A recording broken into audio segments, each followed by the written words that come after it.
Códices, escultura, arquitectura, ingeniería, matemática, astronomía y también, ¿por qué no?, chocolate. ¿Qué hicieron del México antiguo un país de esplendor y que parece ser ya no lo es más? Definitivamente ya no lo es más. Hoy, con su amigo 22 Dúo, muchitas y muchitos, les presento el porqué del esplendor del México antiguo. Vamos al intro y vamos a analizarlo. Se me lenguó la traba. Es que el chocolate me pone cachondo.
Dos, dúo. Ya después de mucho puedo volver a hacer este video. Han pasado prácticamente 10 meses que ha habido bastantes obstáculos y que pues me han postergado el tiempo para realizarlo. Sin embargo, en ese tiempo he podido madurar muy bien la idea y eso me ha ayudado a concebir que este es un tema bastante importante, que es muy interesante, así es que lo desarrollaré en 3 videos, dividido en 3 capítulos. En este, que es el primer capítulo, quiero hablar un poco acerca de mi carrera profesional, porque viene al caso. Como ustedes sabrán, yo soy lingüista. Estudié la licenciatura en Lingüística y Literatura, también tengo un máster en Literatura Mexicana y tengo un doctorado en Filosofía Práctica. Yo empecé con el estudio de los códices del México antiguo, en el que también me especialicé, a raíz de una casualidad, o la que parecería ser una casualidad. Tendría yo aproximadamente unos 14 años cuando, cerca de donde iba a clases de inglés, a Harmon Hall, había una librería muy grande, y yo, saliendo de ahí de Harmon Hall, me iba a ver los libros. Entre uno de los estantes de Historia de México había lo que saldría en más o menos en 1990, por los años 90 prácticamente salió una colección de códices mexicanos facsimilares que sacó Fondo de Cultura Económica. Sin embargo, para un chico de 14 años, pues eran libros muy caros y estaban reservados casi nada más para extranjeros, que eran los que principalmente los compraban. Esa librería estaba en el centro de la ciudad, entonces era recurrida también por los extranjeros. Me quedé con las ganas de comprar alguno de esos facsimilares, pero pasaría el tiempo, yo lo dejé pasar. Siempre viví en una ciudad que era la mezcla entre lo colonial y lo prehispánico, y tuve la fortuna de, en la universidad, cuando estaba yo estudiando lingüística, de encontrar en la biblioteca de la facultad, encontrar los facsimilares. Sin embargo, ahí, estudiando un poco acerca de su significado, venía algunas interpretaciones hechas por el mismo Fondo de Cultura Económica, y hablaban de que eran libros chamánicos, de adivinación y de brujería. Entonces los volví a cerrar, los devolví y ya no me interesé en el tema. Terminé la licenciatura en lingüística, hice el doctorado porque lo hice por una universidad europea. Entonces me permitían, después de terminar la licenciatura, ingresar a un doctorado, aunque después tuve el problema de que en México no existe la revalidación del doctorado, pero bueno, en la Unión Europea tengo el grado de doctor, en México nada más tengo el grado de maestro. Terminé el doctorado y después inicié el máster. Curiosamente, yo terminando el doctorado, o en el transcurso del doctorado, estuve leyendo a Platón, el Timeo de Platón, de eso trató mi ensayo final del doctorado, y era muy importante, o bueno, yo retomé la importancia de los símbolos esotéricos en el Timeo de Platón. Incluso recuerdo muy bien que el Timeo inicia con una clave esotérica, que inicia 1, 2, 3. Esa es una clave esotérica. Entonces, después de ese doctorado, empecé a estudiar los símbolos esotéricos en la Edad Media, principalmente en el tarot. Terminé de hacer ese estudio respecto a los símbolos y decidí volver a mis raíces, a las raíces mexicanas. Entonces yo dije, bueno, si estamos hablando de libros esotéricos de la Europa antigua, bueno, ¿por qué no hacer también, o por qué no introducir también los estudios esotéricos de los augurios o de los libros augurales del México antiguo? Entonces, volví a buscar los códices, porque yo tenía esa idea de que eran libros esotéricos, y bueno, simplemente no los encontré. Casualmente, 20 años después de haberme encontrado con los facsimilares de los códices mexicanos, vuelvo a ir a la librería y solo quedaba un ejemplar del mal llamado Códice Borgia. Yo lo retitulo como Códice de la Realidad Sagrada. Lo compro, incluso hasta con descuento. Me puse yo bastante pesado y exigí un descuento especial, que sí me hicieron. Y fue muy curioso porque cuando me lo entregó el librero, el señor que vende, no, era una señora que vende los libros, me dijo: parece que este libro lo estaba esperando a usted porque tiene más de 20 años de que está en ese estante, de que nadie lo ve, de que nadie lo toca y que nadie lo ha comprado. Busqué el facsimilar en internet y simplemente no había ningún ejemplar. Creo que años después salió a la venta uno que lo están vendiendo muy caro y que en realidad no asciende a ese precio. Llegué a mi casa y estuve observando por varios días el códice. Fue muy curioso porque a mí me dolía incluso hasta la cabeza de ver todos esos dibujos, todo, como por ejemplo el que está aquí atrás, todo muy recargado, una especie de barroquismo mesoamericano, todo lleno de muchos símbolos, y que no podía yo descifrarlo. Sin embargo, mi mente trataba de hacerlo, trataba de buscar las regularidades, y fue ahí donde inicié con el estudio de los códices, en el cual me especialicé. Después de mucho observarlos, después de mucho estar investigando incluso a nivel documental acerca de las interpretaciones o del significado de los códices, yo llegué a una conclusión completamente diferente de la que se ha venido manejando. E incluso para mi máster yo presenté una tesis que se llama Escritura y literatura en Mesoamérica y la literariedad en el Códice de la Realidad Sagrada, mal llamado Códice Borgia.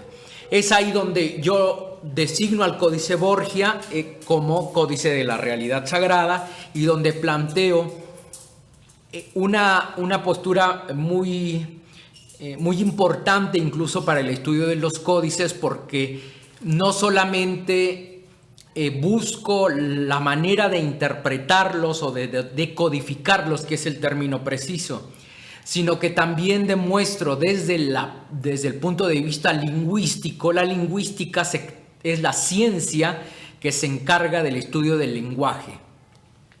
Entonces, desde la postura científica de la lingüística, yo demuestro que los códices del México antiguo no solamente son pinturas como han sido llamadas por muchos investigadores, sino que como tal se trata de una escritura.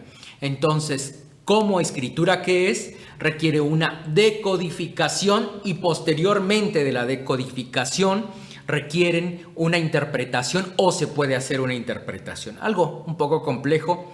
Sin embargo, fue uno de los aportes de los cuales me siento muy orgulloso respecto al tema, porque demuestro que es una escritura, y no solamente eso, también planteo un modelo de decodificación con base a la lingüística.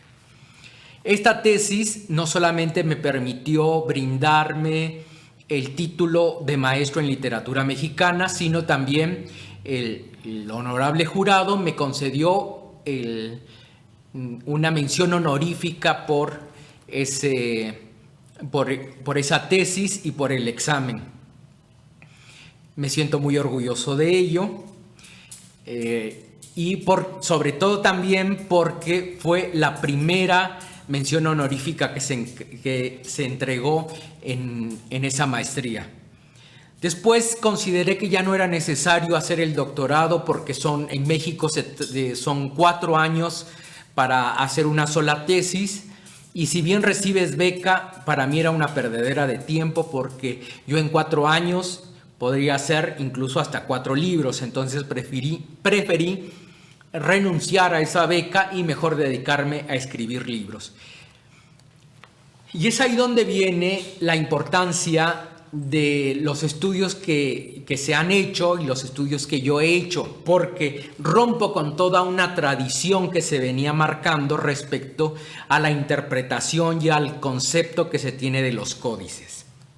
Hay que tomar en cuenta que los códices han sido interpretados a partir de las versiones católico-españolas. Es decir, los evangelizadores dijeron y mantuvieron una postura respecto a los códices, pero con base a su ideario. Es ahí donde no me checó a mí, y es ahí donde hago la ruptura respecto a ese tema. Yo cotejé los códices, los resultados de mi investigación, los cotejé con esas versiones y simplemente no concordaban, no se emparejaban. Yo tuve que plantear una postura completamente distinta. Yo tuve que replantear la decodificación de los códices. Porque por una parte tenemos grandes esculturas, grandes construcciones, grandes plazas, grandes ciudades, desarrollo de la orfebrería, de la alfarería. O sea, tenemos una gran evidencia arqueológica que nos plantea de que los pueblos originarios de México eran una civilización bastante desarrollada. Y por otra parte, los estudios respecto a los códices nos dicen que son chamánicos, que son libros religiosos, que son pinturas nada más, que son representaciones, que no hubo un desarrollo de la escritura. Y entonces este desfase entre una visión chamánica y una visión que requiere ciencia, pues me hizo o me obligó forzosamente a replantear el significado de los códices y hacer la aclaración. Y eso es uno de los puntos más importantes, y de hecho por eso escribí este libro que se llama Dos vientos de lluvia. Incluso se le puso el nombre de Dos vientos de lluvia para obtener yo los derechos acerca de de mi nombre literario, de mi seudónimo, o más bien de mi nombre literario, Dos Vientos de Lluvia. Mi nombre como escritor es Dos Vientos de Lluvia. Entonces, para obtener yo los derechos de ese nombre, así se llama mi primer libro, puesto que tengo yo los derechos de autor sobre este libro. Pero este libro, aunque esté mi representación ahí, mi fotografía ahí en la portada, en realidad se trata de un estudio que trata de aclarar, y no nada más trata, sino que demuestra con evidencias documentadas que los códices tratan acerca de ciencia y no acerca de chamanismo. Hay que retomar un punto muy importante respecto al estudio de los códices. La mayoría de los investigadores han sido arqueólogos o han sido historiadores. Soy de los pocos lingüistas que se han encargado de analizar desde el punto de vista lingüístico los códices. Sin embargo, a pesar de que sí existen lingüistas que han abordado el tema, desafortunadamente lo hacen desde una visión muy documentada, pero desde una visión chamánica. Se trata de investigadores extranjeros, se trata de investigadores nacionales, todos se basan principalmente en las versiones de los evangelizadores. Es decir, los invasores católico-españoles mandaron una oleada de evangelizadores, de frailes, de sacerdotes que tenían la encomienda de adiestrar o amaestrar a los nativoamericanos, ahora llamados así nativoamericanos, de adiestrarlos en el evangelio católico. Sin embargo, ahí hay algo muy claro y muy importante que debemos de tomar en cuenta. Independientemente de que hay frailes que han sido considerados grandes antropólogos como Adurán o como Sagún, hay que reconocer que su visión interfirió en la interpretación que se hizo del México antiguo.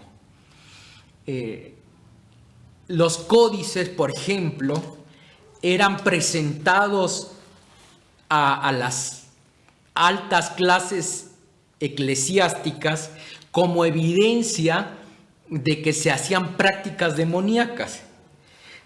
Si nosotros conocemos o nosotros vemos los códices como el que tengo yo atrás, como este también, pero si nosotros vemos cualquiera de los códices, están representados muchas deidades. Hay muchas deidades que son representadas de manera sangrienta, por ejemplo, como ¿no? Que son chorros de sangre. Entonces, al presentarse estos documentos, pues sirvieron para legitimar dentro de la concepción europea, para legitimar la invasión. Debemos recordar que Isabel la Católica había declarado que los nativos de América iban a ser tratados de la misma manera que los españoles llamados peninsulares en ese momento, que tenían exactamente los mismos derechos y por ende las mismas obligaciones, pero no les gustó a muchos españoles esa idea de que recibieran los mismos derechos. Ahora, si no se demostraba que había un motivo, no había legitimidad en la invasión y en la conquista de lo que hoy es América. Entonces, al presentar estos documentos que no sabían decodificarlos, pues era muy fácil para ellos designar que eran prácticas demoníacas. Entonces, uno de los pretextos que se usó para invadir lo que ahora es México y Latinoamérica fue la práctica demoníaca. Entonces empezó la oleada de evangelizadores y empezó la invasión como tal, el sometimiento del pueblo, que fue ya más fácil realizarlo a partir de la viruela.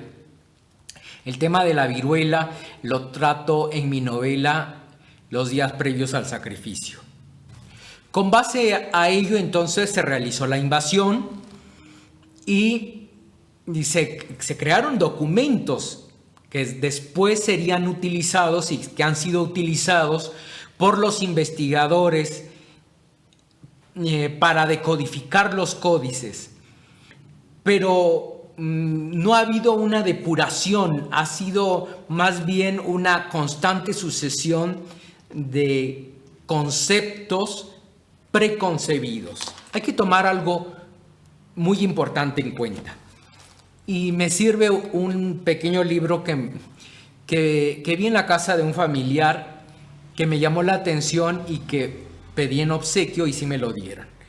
Es acerca del novenario de los difuntos. Es una tradición muy mexicana que a los 9 días del fallecimiento de la persona se hace un rezo especial, que es el levantamiento de la cruz, pero nada más se hace en México, no se hace en todas partes. No se hace en Europa, no se hace en otros lados de Latinoamérica. Así se llama, novenario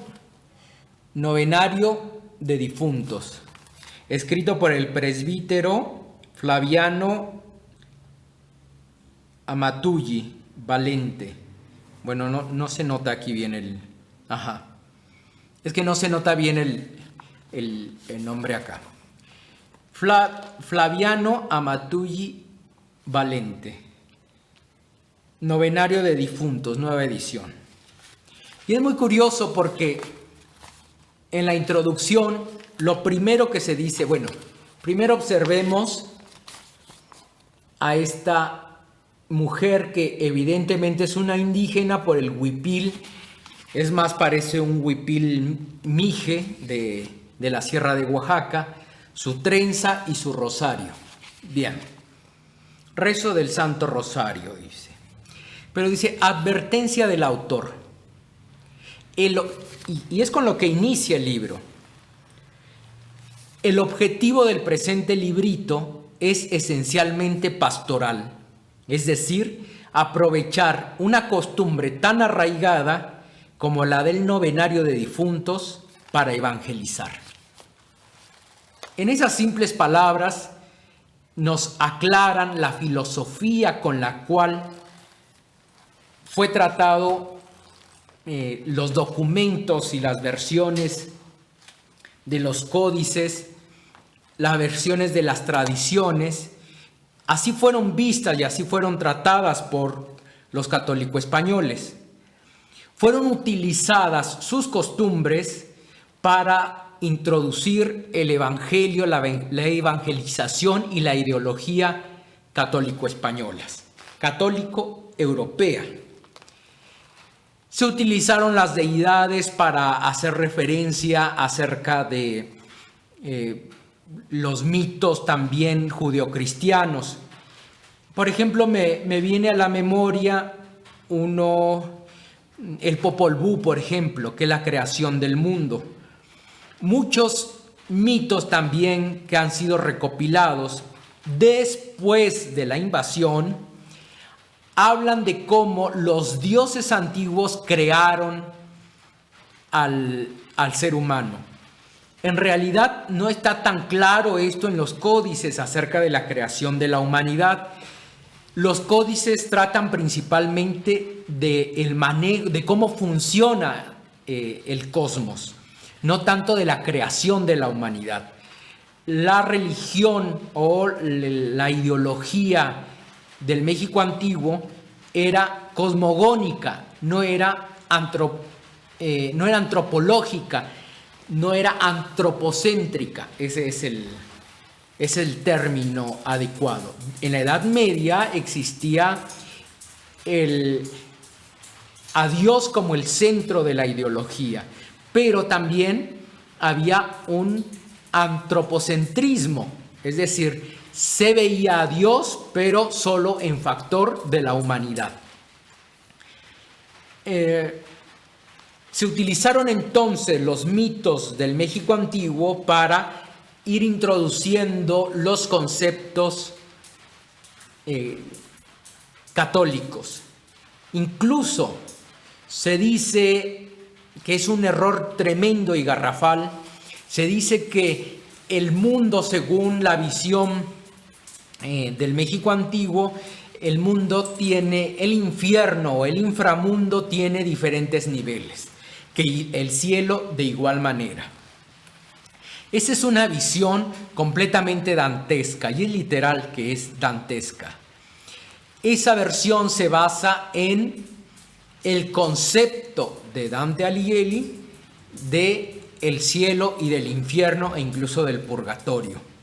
En los códices del México antiguo, y yo lo aclaro como experto en la materia, en los códices del México antiguo, la explicación del mundo no existen niveles ni del supramundo ni del inframundo. Solamente el mundo estaba solamente dividido en dos mundos, en el mundo de los vivos y en el mundo de los muertos. Y eso se explica aquí, en este documento que tengo a mi espalda. Sin embargo, los investigadores extranjeros o nacionales no han tenido las herramientas suficientes para poder argumentar sus posturas.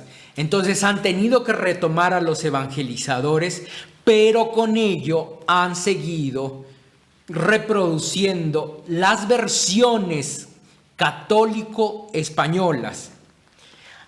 Por eso yo tuve que desfasarme, y aunque tengo mucha investigación, he leído muchos libros, mucha documentación respecto al significado de los códices, he tenido que plantear mi propia teoría.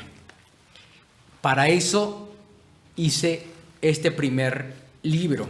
Es ese concepto evangelizador por parte de los españoles respecto a la civilización del México antiguo la que ha limitado mucho el entendimiento y la comprensión, no solamente de los códices, sino también de toda la civilización desarrollada en lo que hoy es Latinoamérica.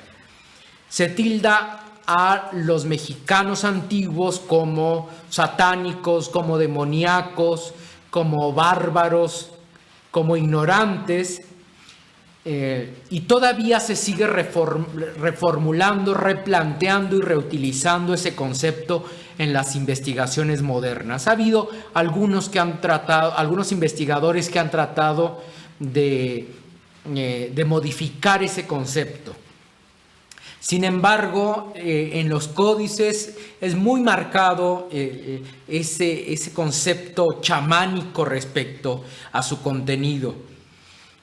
Esto es bastante reduccionista, porque al pensar que son textos augurales nada más, si bien le da un cierto toque de misticismo, el que el mexicano le encanta y que está muy acostumbrado y muy solícito de esos temas del pensamiento mágico, si bien le da cierto toque de misticismo, en realidad es muy reduccionista, porque nos hace pensar que los mexicanos antiguos no eran capaces de crear cosas científicas o de un pensamiento racional, o que eran pueblos ignorantes o que nada más se basaban en su tradición oral. No, esta postura incluso orilla a muchas personas a buscar explicaciones hasta absurdas. Me llama mucho la atención porque viene precisamente en este libro. Hay un pequeño recuadro en el Códice de la Realidad Sagrada, que es este,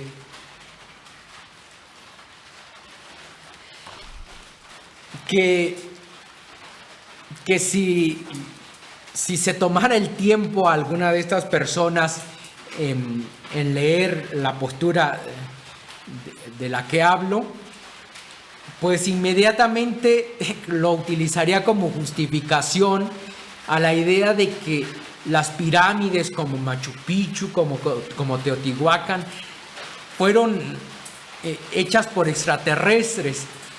Y lo tomarían porque este documento, que es en el Códice Real, es más o menos de este tamaño, que será 12 centímetros.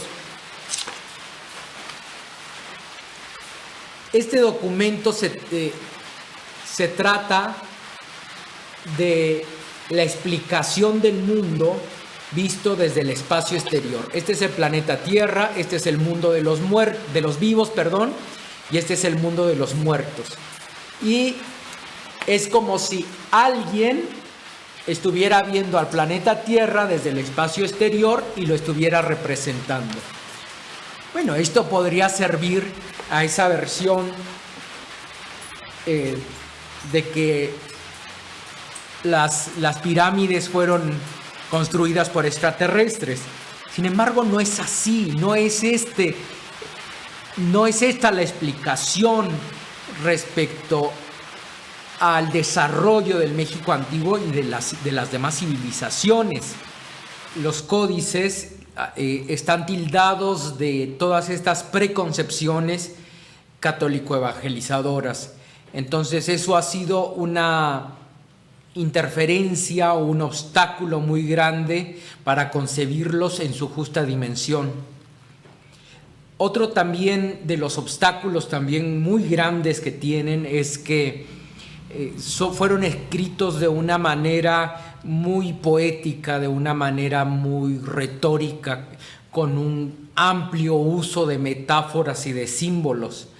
Esto los ha hecho que nosotros, como estamos tan acostumbrados a que el discurso científico sea muy técnico y muy específico, y que por otra parte el discurso literario sea muy retórico, muy abundante en figuras literarias, esto hace que nosotros pensemos que los códices en realidad se tratan nada más de embellecimiento de los lienzos, en el caso de los códices escritos en lienzos, en piel de venado, o bien en pinturas murales, como el caso de las tumbas, por ejemplo, o en la piedra, en el caso de las petrografías. Los códices tienen un uso del lenguaje muy colorido, y hasta es muy literal y muy textual esta palabra, porque como lo podemos ver, se tratan por supuesto de códices con un uso y abuso hasta de los colores, aunque su paleta de colores es en realidad muy reducida, pero las mezclas entre ellos, las combinaciones, el uso de ellos en los documentos los hace demasiado vistosos, demasiado coloridos. Entonces eso mismo también se aplica en su retórica y en su discurso. Son bastante expresivos en el sentido metafórico y en el sentido simbólico. Por eso incluso en mi especialización como decodificador de códices fueron necesario comprender el uso de la metáfora y el uso del símbolo. Por eso, para decodificar códices es necesario saber lingüística y saber ciencias del lenguaje, más que antropología y más que arqueología, porque también los antropólogos han querido especializarse en la decodificación, pero más que saber la evidencia, que sí es necesaria, pero más que saber la evidencia, también hay que saber desdoblar los constantes símbolos que se utilizan en ella, en el discurso y en la lengua escrita, porque es una lengua escrita, es pictografía, es decir, escritura hecha con pinturas. Y esto es lo especial que tienen estos códices. No solamente su colorido, no solamente las líneas, no solamente las figuras, que es un gran avance también en el desarrollo del diseño gráfico. Por ejemplo, los mexicas se adelantaron por mucho a Picasso. Hay que solamente recordar a la escultura de Coatlicue. Recordemos que son dos cabezas de serpientes que se confrontan las trompas, y que al confrontarse y al unirse forman un rostro que está viendo de frente, dos cabezas de serpiente que están viéndose de manera lateral. Al confrontarse forman la figura de una serpiente vista también de frente, es decir, están viéndose dos ángulos del rostro de la serpiente al mismo tiempo, tanto de frente como de perfil. Eso es, al final de cuentas, el cubismo. Entonces, hay demasiados avances a nivel discursivo. Si bien los mexicas no eran tan, digamos, su escritura no era tan desarrollada como la de los mixtecos, que son las grandes pictografías del México antiguo. Si bien no tenían ese desarrollo, sí tenían un gran desarrollo en el aspecto de la escultura. Entonces fueron más bien expertos en la petrografía. Entonces, al analizar y al comprender la complejidad de los códices, su gran simetría incluso que tenía, yo inicié la admiración por parte de los códices al estudiar las primeras páginas del Códice de la Realidad Sagrada, en donde tiene unas pequeñas figuritas de pies, y me di cuenta y observé que esas huellas tenían un patrón, aparecían en cada una de las casillas. A ver, aquí lo tengo. Aparecían en cada una de las casillas en estas casillas. Estas son las primeras páginas del Códice de la Realidad Sagrada. Incluso aquí, esta es una reproducción, pero esta parte de aquí fue quemada en el original. El original está quemado porque Zumárraga ordenó la quema de códices. Entonces, literalmente, este códice fue rescatado de las llamas de Zumárraga, de las llamas de la Inquisición, y fue a dar a el Vaticano. El original del Códice de la Realidad Sagrada, mal llamado Borgia, se encuentra en el Vaticano. Es decir, fue presentado, fue sacado de las llamas del infierno católico para ser presentado en el Vaticano como evidencia de unas supuestas prácticas demoníacas. Bueno, en estas primeras páginas están los 260 símbolos. Estos símbolos están encasillados y tienen estas pequeñas huellas que se ven acá. Bueno, esas huellas aparecen con una recurrencia muy bien medida. Yo me hice la pregunta de por qué. Hice la investigación en los diversos estudios que se han hecho del Códice de la Realidad Sagrada, y en realidad solamente un investigador mencionaba acerca de esa recurrencia, y también había observado que tenían una medida y que tenían un ritmo, pero no daba una explicación de por qué.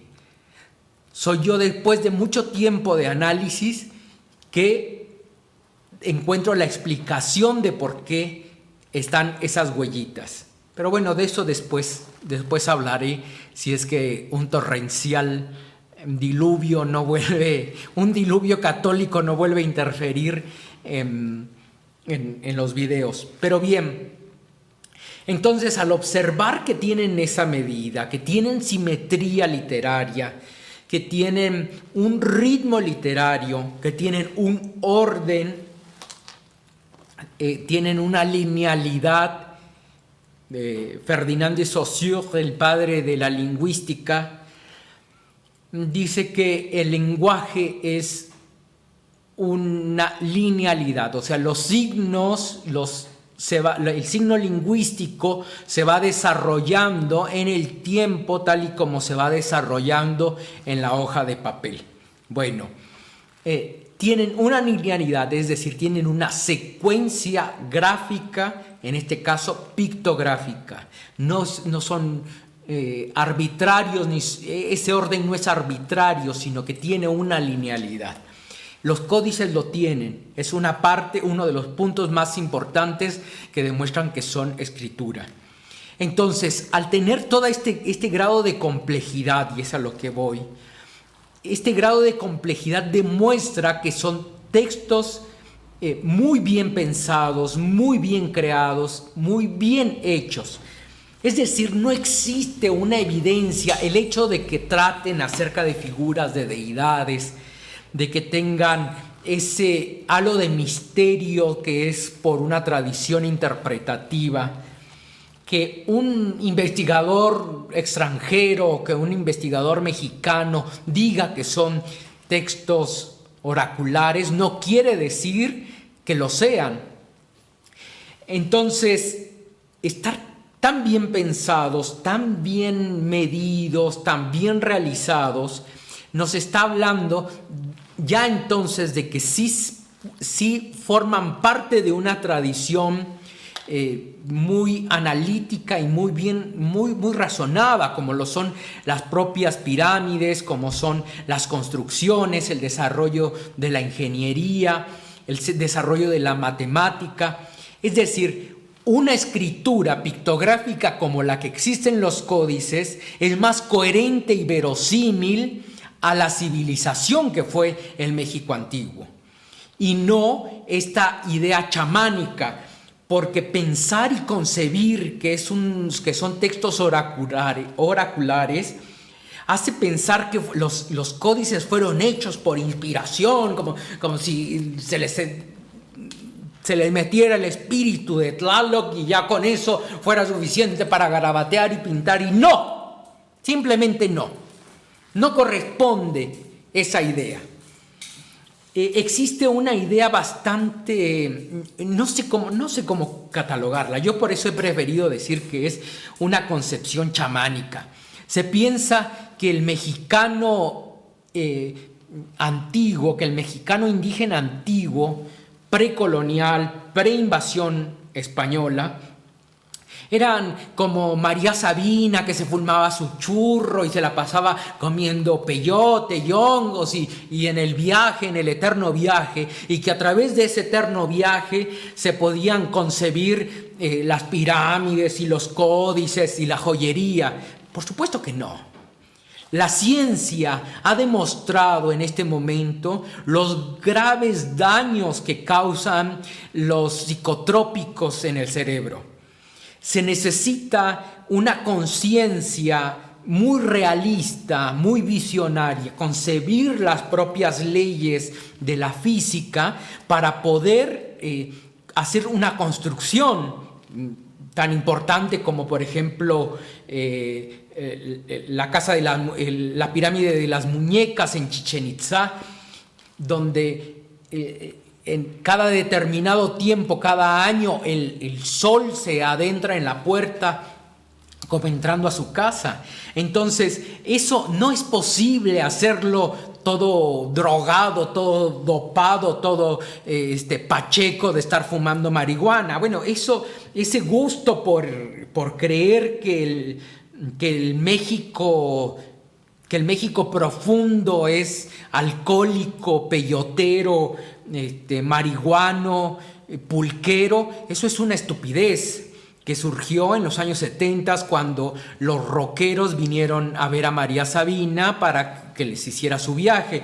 Entonces justifican sus adicciones realmente con ese halo de supuesta cultura que tienen. Y no era así.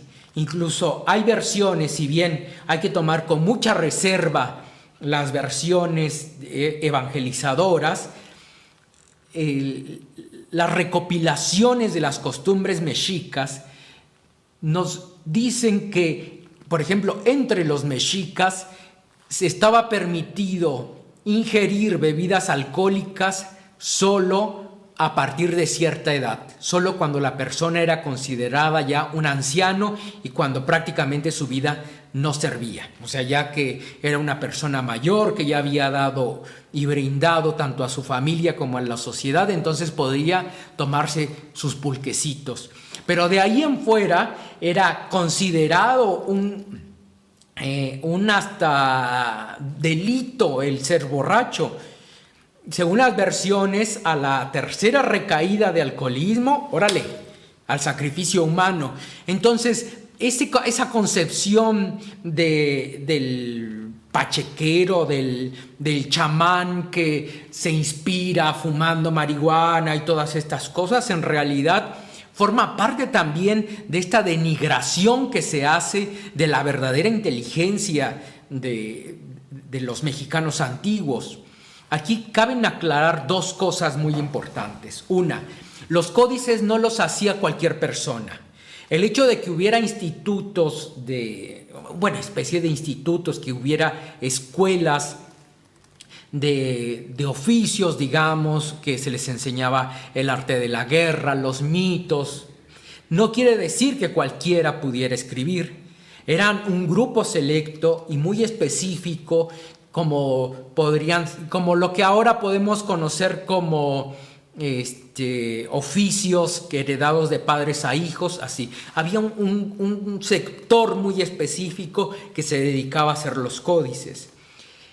Eran intelectuales.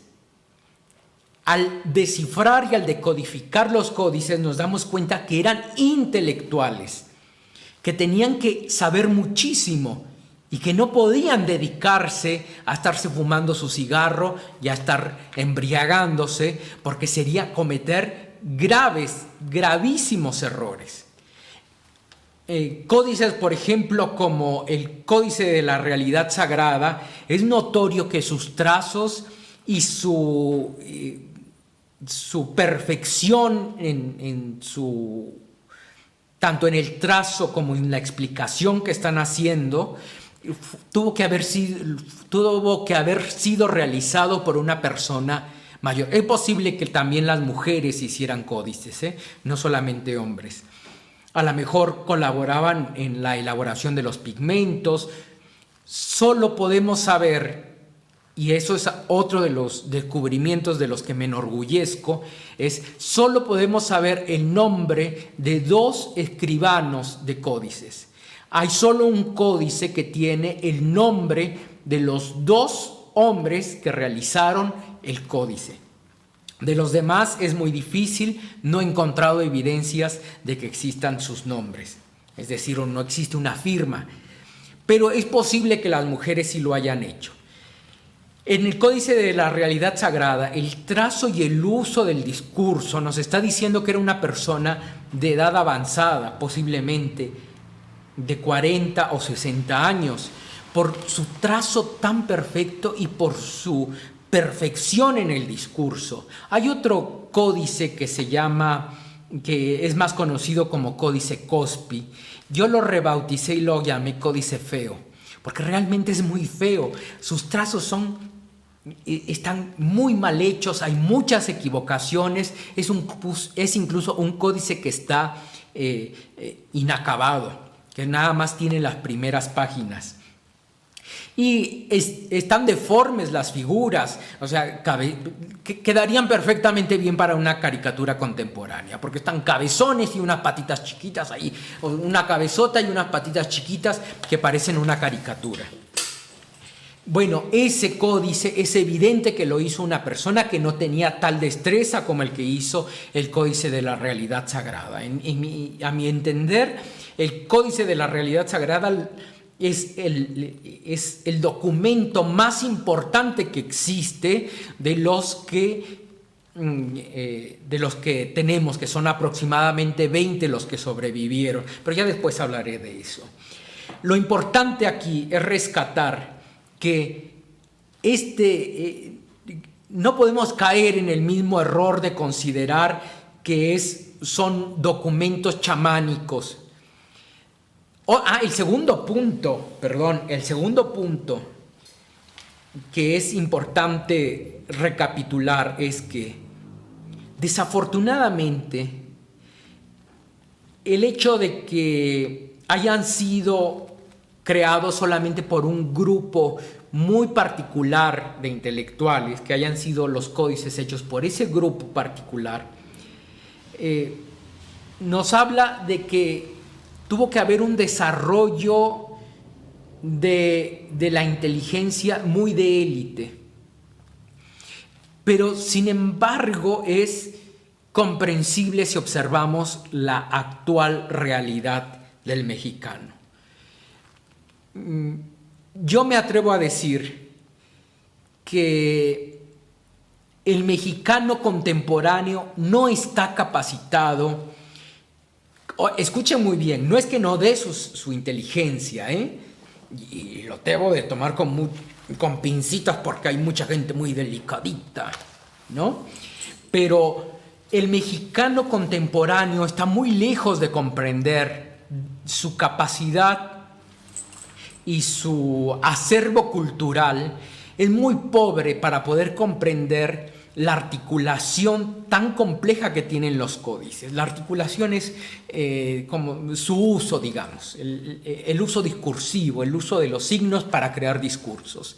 Es muy difícil que un mexicano pueda comprender un códice, no porque yo me quiera sentir especial, ni porque yo no, sino porque se requiere un desarrollo lingüístico muy particular, o sea, requieres por lo menos, y eso está demostrado en un estudio que hice, requieres haber sacado por lo menos 6 de calificación en un examen diagnóstico de desarrollo lingüístico para poder comprender los códices. Lamentablemente, de acuerdo al Ceneval, el desarrollo lingüístico del mexicano en calidad de promedio general es de 3. Es decir, estamos de manera general 3 puntos abajo de la comprensión de la articulación de los códices. ¿Qué nos está diciendo todo este panorama entonces? Y ya me alargué demasiado en el primer video. Pero para concretar, los códices hablan de un desarrollo de la inteligencia y no de un desarrollo chamánico, sino del desarrollo de la inteligencia, porque también incluso hablan de temas astronómicos. En la conclusión que yo manejo en mi primer libro es que se trata de códices cosmológicos, es decir, que hablan del estudio y el análisis del cosmos. Eso es desarrollo científico. ¿Qué hicieron del pueblo mesoamericano o qué hizo del pueblo precolombino, prehispánico? ¿Cuál es uno de los puntos que hizo que el México antiguo lograra su esplendor? Es el desarrollo de su conocimiento científico y con ello de su inteligencia. ¿Qué determinó esa inteligencia? Lo vamos a ver en el tercer punto. Pero vayamos quitándonos de la mente que se trataba de un pueblo nada más chamánico y sabio. Es más, queda de evidencia la pérdida de este acervo intelectual y este acervo científico en la catástrofe de la agricultura en México. Los agricultores mexicanos no saben cultivar la tierra. Su cultivo ha perdido ese acto científico y conocimiento de la realidad cósmica, literalmente. Por ejemplo, a la fecha todavía se sigue sembrando el 24 de junio, porque el 24 de junio es el día de San Juan y que es el uno de los patronos de las lluvias. Y en el México antiguo se regían más bien por el cenit. Se perdió demasiado conocimiento científico. Más que perder conocimiento cultural, se perdió ciencia.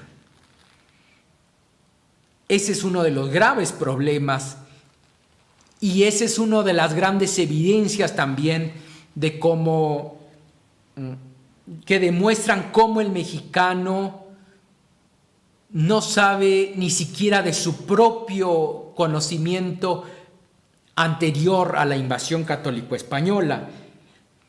Se cree que por ser mexicano sabe quién es Tlaloc, quiénes son los dioses. Desafortunadamente no es así, porque el concepto que se tiene de los dioses está dado por los evangelizadores. Y no es que yo quiera promover el desprecio a los evangelizadores, sino que no estaban ellos capacitados para comprender el uso de los símbolos que se utilizaron en los códices. Bueno, me extendí demasiado en esta primera parte, pero continuaremos con la segunda y entonces sí, espero ser un poco más concreto. Gracias y los espero en el próximo video.